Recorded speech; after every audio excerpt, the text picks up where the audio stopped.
Hea sõber, soovin sulle õnnistatud pühapäeva ja uut nädalat. On hooneid, mille ülevust ja püsivust me imetleme. Kuid samas ka tajume, et siin maailmas on kõik kaduv ja ajutine. Ometi on need hooned vaid kulissid inimelu võitudele ja traagikale. Tänane evangeelium viib meid Jeruusalemma templisse, mis oli muistse usurahva imetluse objektiks. Kuid kuulakem, kuidas hindas Jeesus olukorda. See on kirjas Luuke evangeeliumis 21. peatükis 5-19 salmini. Ja kui mõned ütlesid pühakoja kohta, et see on ilusate kividega ja tõotusandidega ehitud, siis Jeesus ütles, päevad tulevad, mil sellest kõigest, mida te näete, ei jäeta kivi peale, mida maha ei kistaks. Aga nad küsisid temalt, õpetaja, millal need siis tulevad ja mis on tunnustäheks, kui need peavad sündima? Jeesus ütles, vaadake, et teid ei eksitataks, sest paljud tulevad minu nimel, öeldes, mina see olen ja aeg on lähedal. Ärge minge nende järel. Aga kui te kuulete sõdadest ja rahutustest, siis ärge kartke, sest see kõik peab enne sündima, kui lõpp ei ole veel niipea käes. Siis ta ütles neile, rahvas tõuseb rahva vastu ja kuningriik kuningriigi vastu, tuleb suuri maavärinaid ning kohati näljahäda ja katku ning hirmsaid ja suuri tunnustähti taevast. Aga enne seda kõike panevad nad oma käed teie külge ja kiusavad teid taga, andes teid ära sünagoogidesse ja vanglatesse. Teid veetakse kuningate maavalitsejate ette minu nime pärast. See annab teile võimaluse tunnistamiseks. Jätke siis meelde, et ei muretseks, mida eneste eest kosta, sest mina ise annan teile suu ja tarkuse, mille vastu ei saa seista ega rääkida keegi teie vastastest. Aga ka teie vanemad ja vennad ja sugulased ja sõbrad reedavad teid ja lasevad mõned teie seast surmata.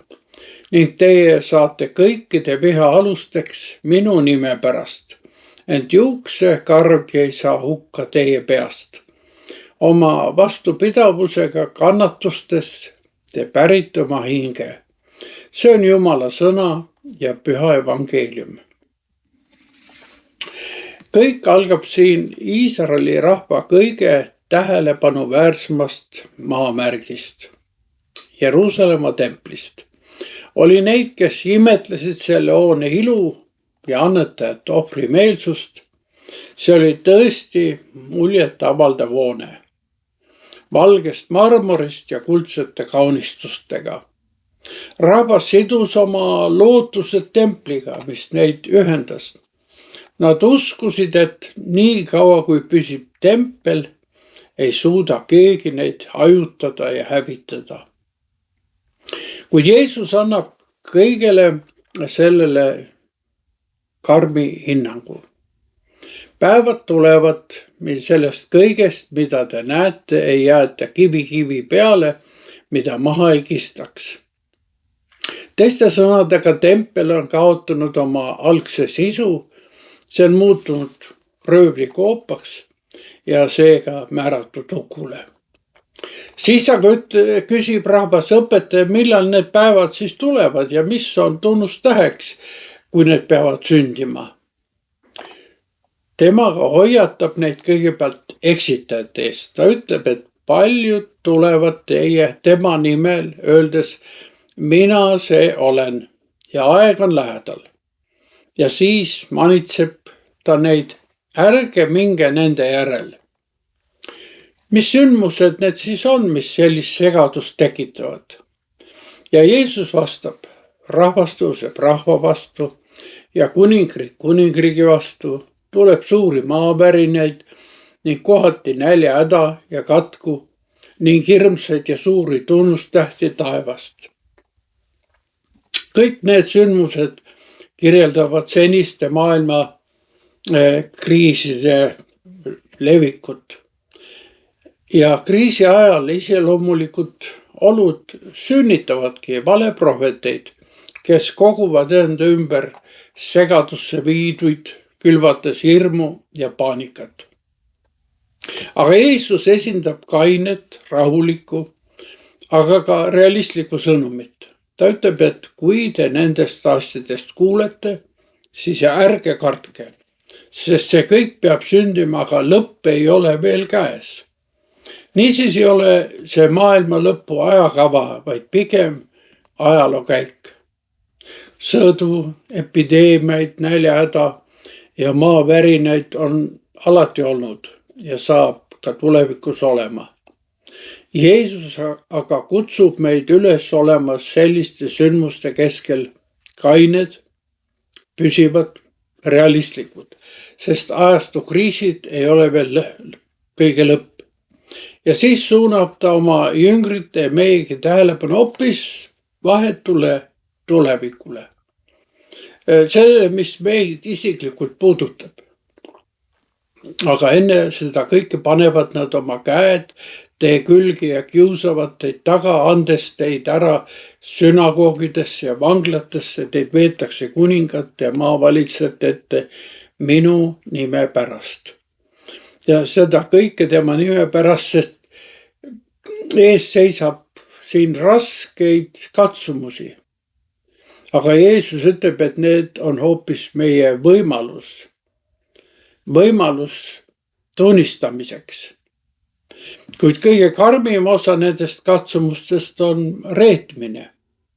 Aga teie vanemad ja vennad ja sugulased ja sõbrad reedavad teid ja lasevad mõned teie seast surmata ning te saate kõikide viha alusteks minu nime pärast. Lõpuajale eelnevad konfliktid ulatuvad isegi perekonnaringi, sest Jeesuse tee seab kahtluse alla vanad normid ja isegi perekondlikud tavad. Kuid keset neid alandavaid sündmusi paistab silma ka tõotus.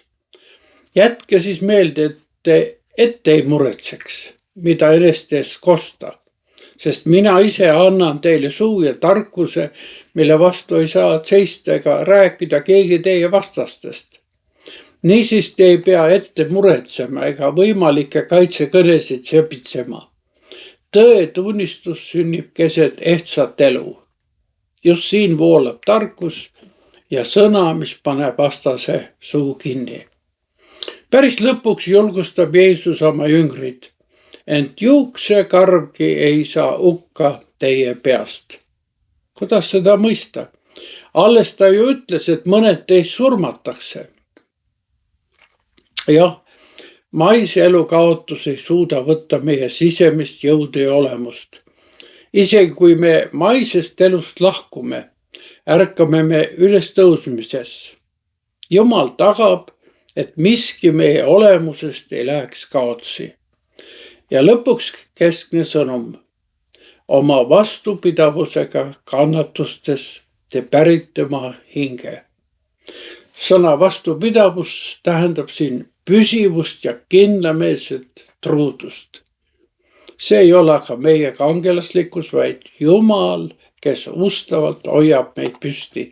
Ja siis, kui kõik kulissid ja isegi tempel oma hiilguses meie ümber varisevad, see ustavus ja püsivus annab meile elu, mitte ainult igavikus, vaid ka siin maa peal. See elu on kantud Jumala laste vabadusest, mis ei lase ennast manipuleerida ja painutada. Niisiis me ei pea teadma, millal lõpp saabub. Meie kutsumus on olla ustavad tunnistajad, keset väliste kulisside varisemist saadab meid rahulik veendumus, et issand on tulemas. Tema kannab oma rahva läbi kõigi katastroofide. Ta annab meile rahu, mida see maailm ei suuda meile kunagi anda ega võtta. Palvetagem, issand, sa näed, kui sageli me vaimustume välisest, aga sina näitad välise haprust ja kinnitad, meid keset ajastu rahutust. Aita meid säilitada kaine meel ja rahu. Isa, Poja ja Püha Vaimu nimel. Aamen.